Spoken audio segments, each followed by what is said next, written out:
Good morning, beautiful people. This is Pastor Eric, Associate Pastor at Lyndhurst Baptist Church on the west side of Indianapolis and the Indiana State Chaplain for Broken Chains JC, with the encouraging word for Tuesday, January 6th, 2026.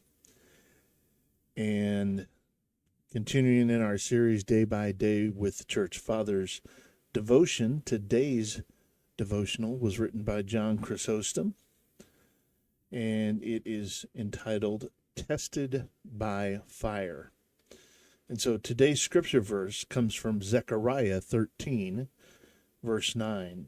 And this is out of the NIV translation. This third I will put into the fire. I will refine them like silver and test them like gold.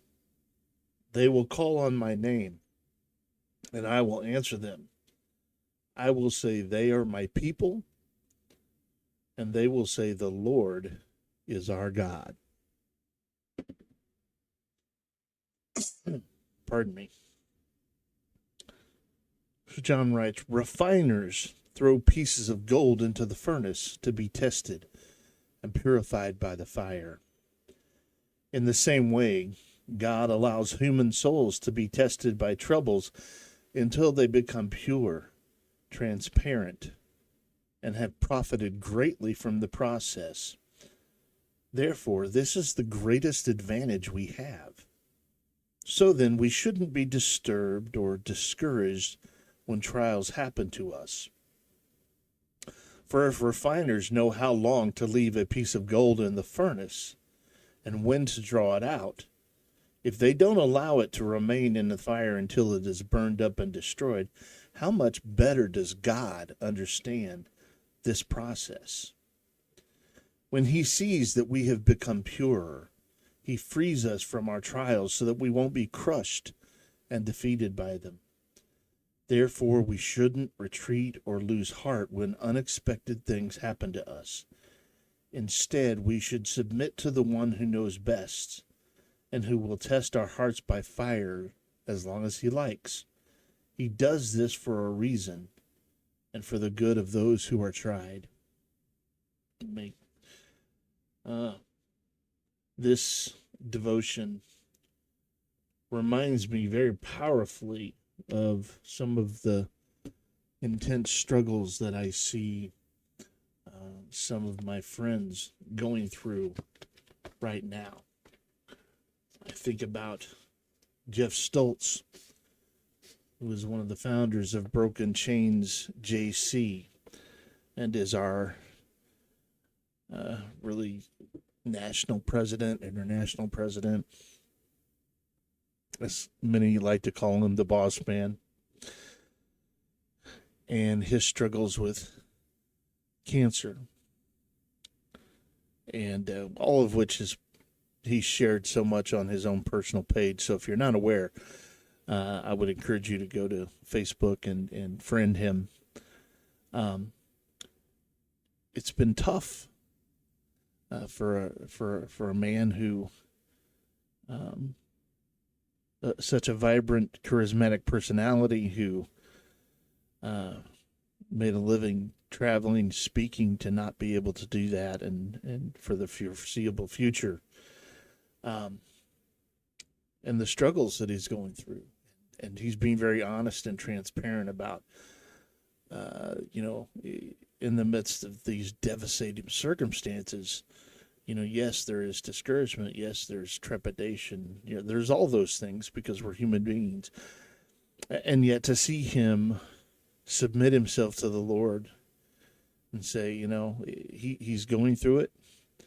And as whatever it is that he's going through, he's going to use it as a testimony to the goodness of God. That's powerful. I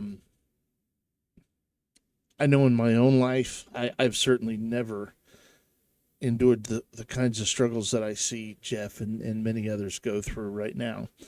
But I know that in the last year, I have dealt with my own fair share of health issues. Many of which were just weird and beyond my control. And Um, the one thing that has this year's theme, last year's theme 2025 has been His grace is sufficient. His grace is sufficient. And remembering that no matter what's happening in life that may surprise us, it doesn't surprise God. And Scripture says that what the enemy intends for evil, God intends for good. God will turn it for our good. We know that Jesus promised that there's going to be trouble in this world. We're going to experience trouble. Anybody who says that if you're a follower of Jesus, that, it's just going to be easy peasy, they're lying, and they're not treating Scripture properly, because Jesus said, you know what, the world hated me, they're going to hate you. There's going to be all this stuff happening. Oftentimes it's going to be challenging, but you need to die to yourself and follow me. Pick up your cross and follow me. So know that whatever it is that you're going through, God has not abandoned you. God has not, God is not punishing you. We know that all things work together for those who are called according to His purpose. And the reality is, it takes fire to purify. And sometimes we have to experience that fire in our own lives so that we can come out the other end of that experience purified. Paul talks about the fact that trials create all these different, trials produces perseverance, character, hope does not disappoint. So whatever it is that you're going through today, if you're afraid, it's okay. If you're concerned, it's okay. If you're confused, it's okay. Those feelings are valid, but understand, in the midst of the storm, God is right there with you. And He's got this. Just like the disciples who, when they were out on the boat in the middle of the Sea of Galilee, and the wind and the waves came and threatened to overturn the boat, Jesus was asleep.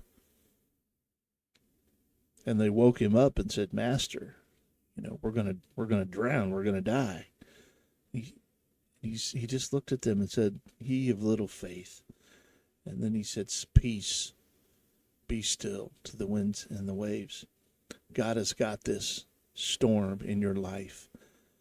And He is speaking peace. And He's speaking peace to you as you go through this storm. And if you cling to Him with all of your might, you will come out of this looking more like Him. I'm Pastor Eric. That's your encouraging word for today.